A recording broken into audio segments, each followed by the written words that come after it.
Olá, alunos da Escola Samatec, sejam bem-vindos a mais uma videoaula da disciplina de Manutenção Mecânica 2. Nessa videoaula é uma continuação do assunto de bombas. Na videoaula passada a gente viu o que é uma bomba, as classificações de bombas, e agora a gente vai dar continuidade a esse assunto aí, bombas. O que a gente vai ver hoje vai ser o que é a curva característica de uma bomba, as curvas características das bombas, o fenômeno da cavitação, e o NPSH. Okay? Bom, curva característica de uma bomba. O que é isso? As curvas características elas são representações gráficas do funcionamento da bomba. Essa representação gráfica é obtida através de experiência do fabricante. Quem fabrica a bomba é que monta esse gráfico. Como que é feito? O fabricante faz a bomba vencer diversas alturas manométricas com diversas vazões diferentes, verificando também a potência que a bomba está consumindo ali e a eficiência da bomba. Então ele vai medindo essas variáveis e vai montando gráficos. Os fabricantes eles fazem isso aí em bancadas específicas de teste para as bombas. Okay? Então, para que serve essa curva? Essa curva, quando a gente vai montar um projeto, por exemplo, que precisa de uma bomba, a gente precisa ter as informações de como que aquela bomba funciona, para eu saber qual bomba eu vou colocar. Se eu vou colocar uma bomba menor, uma bomba maior, com mais vazão, com menos vazão, com mais potência, com menos potência. Então essas informações a gente consegue no manual da bomba, no catálogo lá do fabricante, através das curvas características. Você olhando a curva característica, você sabe qual é a vazão da bomba, qual a potência que ela tem, qual a altura manométrica. O que seria a altura manométrica? A gente pode entender a altura manométrica como se a gente pegar uma bomba, ligar ela num tanque com fluido, até qual altura que ela consegue, essa bomba consegue, se você colocar na saída da bomba um tubo na vertical, até que altura que ela manda esse fluido, ela consegue mandar esse fluido. Isso aí a gente pode entender como uma altura manométrica. Essa altura aí na vertical gera uma pressão, então, ou seja, qual é a força que ela tem para suspender esse fluido, aguentar essa pressão que vai ter nessa coluna de líquido. Então isso é chamado de altura manométrica. Para que isso é importante? Por exemplo, muitos de vocês, alguns devem ter em casa ou conhece alguém que tem um poço artesiano. E como é que funciona? Você tem um poço, coloca a bomba, essa bomba joga água para a caixa d'água, não é isso? Então, qual é a bomba que você tem que ter, que você vai usar ali, capaz de tirar a água lá do poço e jogar lá na sua caixa d'água? Se a sua casa tiver só um andar, você vai usar uma bomba com uma certa potência. Se você mora num prédio lá de 5 andares, a sua caixa d'água é mais alta, você tem que usar uma bomba com a potência maior, com a altura manométrica maior. Então é para isso que servem essas informações, para isso que serve a curva características. Okay? Então olha só, como que é feito. Aqui a gente tem um exemplo de uma bancada de testes. A gente tem um reservatório, tem uma bomba, essa bomba, eu tenho um manômetro que pega a pressão de sucção da entrada da bomba e a pressão de descarga da saída da bomba. Tem uma válvula ali para a gente controlar a vazão, quanto que sai de líquido, e tem um medidor de vazão, e aí retorna para o reservatório, só para fazer o teste. Como que funciona então? A gente fecha primeiro a válvula toda e liga a bomba. Como a válvula está fechada, a minha vazão, a minha saída é zero, não está saindo fluido, a válvula está fechada. E aí, só que eu consigo medir a pressão de sucção e a pressão de descarga. A pressão de descarga, como vai estar fechado, eu tenho uma pressão máxima. O fluido quer sair e não consegue, ali surge ali dentro uma pressão. E a pressão de sucção, eu vou ter uma pressão lá. Então, liguei a bomba, válvula fechada, meço as duas pressões, e através dessa formulinha que apareceu aí, H, que é a altura manométrica, é a pressão de descarga menos a sucção, dividido pelo peso específico do líquido, né, a densidade do líquido, né? Então, através dessa formulinha, eu consigo calcular qual é a altura manométrica da bomba. Nesse primeiro caso, a vazão é zero, então eu tenho a altura manométrica zero, inicial, né? A altura manométrica, aí, ó, a altura que a bomba consegue, né, levar o líquido, certo? Então, eu fiz no primeiro momento com a válvula fechada. Válvula fechada, a vazão é zero. Através da fórmula eu calculei o H0, né, a altura manométrica inicial, aí, a altura manométrica zero. Depois a gente abre um pouquinho essa válvula, aí eu vou ter uma certa vazão, que agora eu tenho saída de fluido. Abri um pouquinho com as pressões ali do manômetro, né, eu calculo a minha altura de novo. Então com vazão 1 eu tenho H1, altura 1, certo? E aí eu vou anotando esses dados, essas informações. Como agora eu tenho uma vazão ali, eu abri um pouquinho a válvula, o fluido sai, a pressão ali dentro é menor, porque agora o fluido consegue sair, né? Então ali dentro não tem tanta força, a pressão é menor. Então, como eu diminuir os valores de pressão ali, de pressão de descarga, a minha altura vai ser menor também. Então, à medida que eu vou aumentando a vazão, minha altura manométrica vai diminuindo. E a gente vai anotando isso, e a gente consegue montar esse gráfico. Olha aí o gráfico. No eixo X, aí, no eixo horizontal, o eixo das abscissas, né, eu tenho a vazão, né, são os pontos de vazão. No eixo na vertical, que é o eixo das ordenadas, a gente tem a altura manométrica. Então olha lá, a primeira vazão era a vazão zero, quando a válvula estava fechada. Aí eu tenho uma altura máxima e a altura manométrica H0 aí, ó. Olha lá que está lá em cima, né? Quando a gente abre um pouco a válvula, eu tenho a vazão 1, então a minha vazão já aumentou. Antes era 0, agora eu já tenho uma certa vazão, ele avançou no gráfico. Só que a altura é um pouco menor, então já, né, se você unir o ponto de vazão com o ponto de altura, já deu um pouquinho mais baixo que H0, olha lá, ficou um pouco mais baixo. À medida que eu vou abrindo a válvula, eu abro um pouco mais a válvula, eu tenho uma outra vazão, né, vazão 2. Calculando pela fórmula, eu vou ter uma altura manométrica 2 que já vai ser um pouco menor. Então eu vou pegando pontos de vazão em altura, vazão em altura para aquele ponto de vazão, que é a quantidade de vazão. Aí eu vou tendo esses pontos ali, aí eu tenho essa curva, né, que está no gráfico aí, ó. Essa curva é a chamada curva característica da bomba. Quando eu vou escolher uma bomba para minha aplicação, eu pego a curva característica dessa bomba, né, o catálogo do fabricante lá, né, o manual da bomba, e olho lá, ó, para a vazão que eu preciso, qual é a altura que eu preciso? Aí eu vou saber, para essa vazão que eu preciso ter no meu projeto, qual é a altura que eu consigo com essa bomba? Aí eu vou saber se aquela bomba vai atender ou não.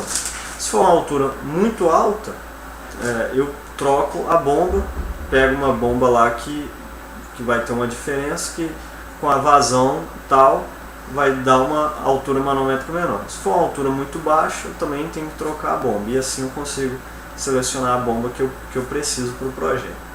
Ok? Então, curva características, olha aí. Se a gente mudar o diâmetro do rotor da bomba, ela vai apresentar uma nova curva característica. Então tá aí, ó. A curva D1 aí, a mais alta, o diâmetro do rotor da bomba é o maior. Depois eu peguei e troquei esse rotor por um rotor menor. É a mesma bomba, só troquei o rotor, né, que é a parte que gira e transfere energia para o fluido, né? Agora o rotor é menor. Você vê que a curva dele já é mais baixa. Se eu colocar um rotor menor, D3, ali, um diâmetro D3 menor que D2, a curva já vai dar mais baixa, assim sucessivamente. Então aí, trocando o rotor da bomba, eu tenho uma família, né, de bombas, ok?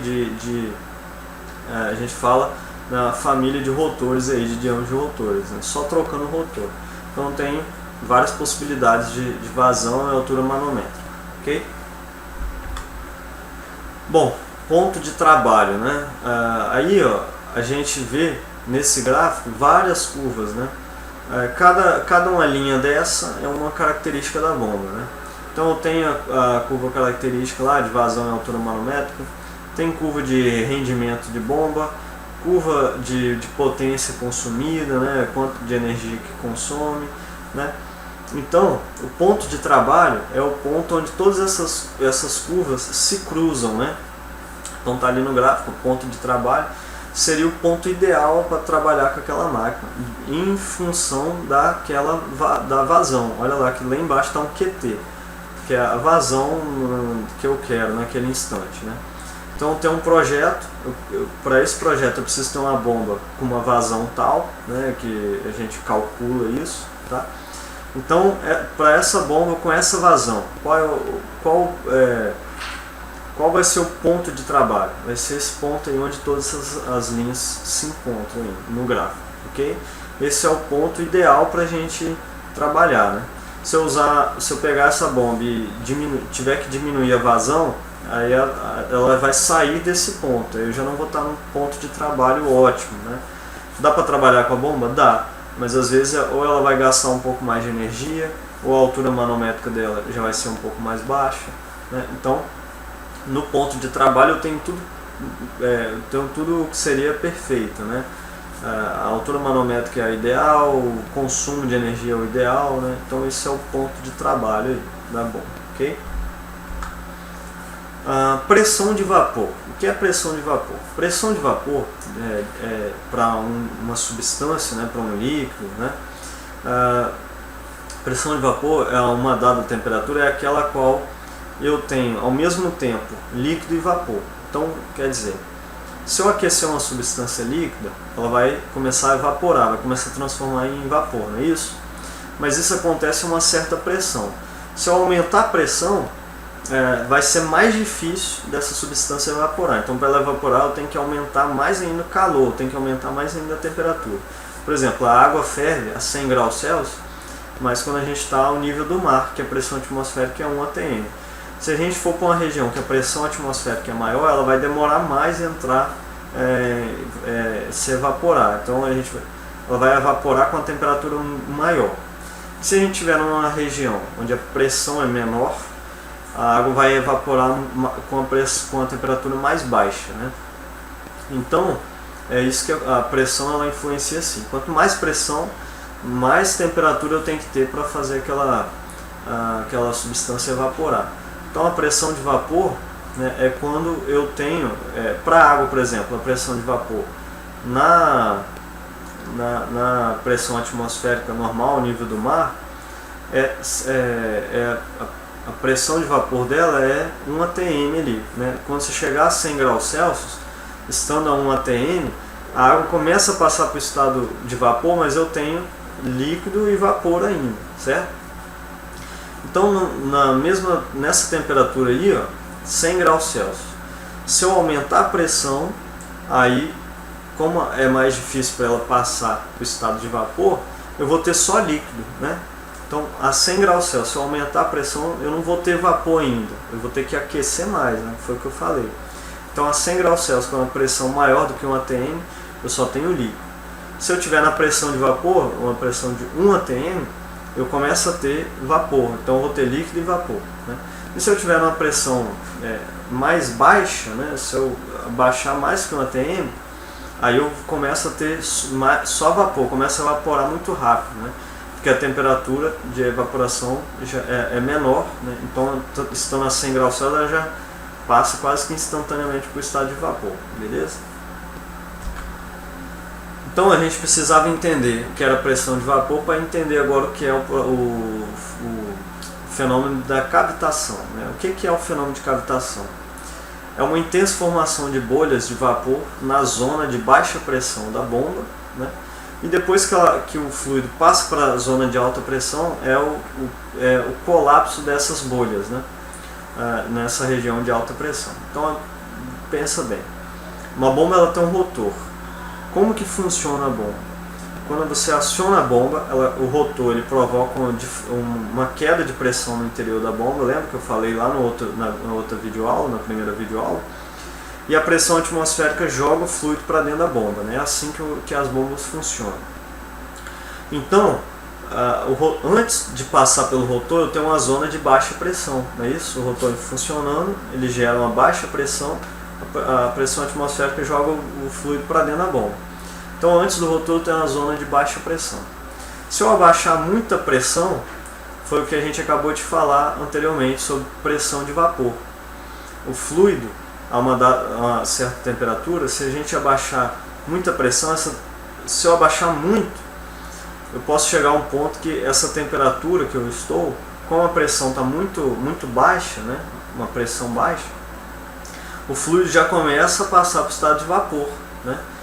Lembra que eu falei, se eu aumentar a pressão, é mais difícil passar para o estado de vapor, mas se eu abaixar a pressão, é muito fácil passar para o estado de vapor. Então, a cavitação é isso. Na zona de baixa pressão, se a pressão baixar muito, aquele fluido ele começa a querer passar para o estado de vapor, e começa a aparecer bolhas de vapor no meio daquele fluido. Só que eu estou no lado de baixa pressão. Depois que eu passo do rotor, eu já tenho a zona de alta pressão. Aí aquelas bolhas de vapor, elas vão fazer o quê? Vão ser implodidas, né? Elas vão ser comprimidas ali. Aí a implosão dessas bolhas, né, são muitas bolhas, não é uma bolinha ou outra, são muitas, né? É tipo uma espuma. Então a implosão dessas bolhas vão gerar umas ondas de choque, né, no fluido. Essas ondas vão bater na carcaça da bomba, no rotor da bomba, vão começar a arrancar material da estrutura da bomba ali, da carcaça da bomba, do rotor da bomba. E esse arrancamento de material, esse fenômeno a gente chama de cavitação. Então tá aí algumas imagens, ó, de rotores aí, ó, que sofreram cavitação, né? Na primeira aí à esquerda, um rotor de aço inox, ó, você vê que ele tem pontos ali de corrosão, tá vendo? Como se fosse uma corrosão, uma marca ali de arrancamento de material, cavitação. Essa imagem do meio, você vê que já no meio em todo o rotor, no diâmetro do meio do rotor aí, ó, tem marcas de arrancamento de material também é cavitação. Se a gente não cuidar, dependendo da cavitação, do nível de cavitação, se ele for alto, e a gente não perceber e não interromper, não desligar a bomba, a gente pode destruir um rotor. Nessa figura da direita é um rotor praticamente destruído através da cavitação, né? Teve a cavitação, não se percebeu, ninguém percebeu que tinha cavitação, deixaram a bomba trabalhar, e isso em pouco tempo de trabalho, alguns minutos, em algumas horas de trabalho, o rotor é totalmente destruído pela cavitação, é totalmente corroído aí pela cavitação. As ondas de choque da explosão das bolhas ali vão arrancando o material do rotor até que ele se desintegre mesmo, né? Então isso é cavitação. E o NPSH, né? NPSH é um termo aí de bombas, né? Que não é tão simples de se entender, né? Ele é um pouco mais complexo, né? É uma sigla aí em inglês, né? Net Positive Suction Head, né? Que para português a gente não traduz muito ao pé da letra, não, né? Então aí, ó, a sua tradução literal para português não é muito clara ainda tecnicamente, né? O que ela significa na prática mesmo, né? No entanto, esse NPSH é de vital importância também para os fabricantes, para os usuários de bombas, né? É importante a gente conhecer o comportamento dessa variável aí, do NPSH, para a gente conseguir escolher a bomba correta, né? Assim como as curvas características, o NPSH também é utilizado para a escolha das bombas, né? Em termos técnicos, aí, o NPSH então, ele define, ó, como ele pode ser definido, né, como a altura total de sucção, né, altura total de sucção, a referida pressão atmosférica ali onde a gente estiver, né, no local. No local na pressão atmosférica, naquele local existente onde a bomba está instalada, no centro da conexão de sucção da bomba, né? Então tem a bomba, tem a entrada do fluido, é a conexão de sucção, né? Então você vai medir no centro dessa conexão de sucção. Então menos a pressão de vapor do líquido, né? Então para que a gente precisa ter isso? Para o NPSH, ele é uma diferença de altura de sucção com a pressão de vapor do líquido. Para quê? Para que eu consiga ter uma sucção do líquido, e esse líquido, uma sucção favorável, né? E esse líquido, assim, para que não seja difícil do líquido entrar na bomba. Porque aí eu não, se for difícil do líquido entrar na bomba, pensa você, a bomba está puxando e o fluido não está entrando na bomba. Você está causando uma queda de pressão, então, porque a bomba puxa, se você puxa e o fluido não vai, a pressão ali naquela região começa a diminuir muito. Se você diminuir muito, você pode atingir a pressão de vapor, o líquido começa a evaporar, começa a passar de líquido para vapor, e aí a gente vai ter cavitação na bomba. Então o NPSH é um valor que determina ali qual é a altura mínima que eu tenho que ter de sucção da bomba para que não tenha cavitação na bomba, né? Para que eu tenha um fluido chegando, né, uma quantidade favorável na bomba para que não tenha cavitação, ok? Então isso é o NPSH da bomba aí. Então esse foi mais uma videoaula, né, falando de bombas, né? A gente viu ali nessa videoaula aí, curvas características da bomba, né, cavitação e NPSH, tá?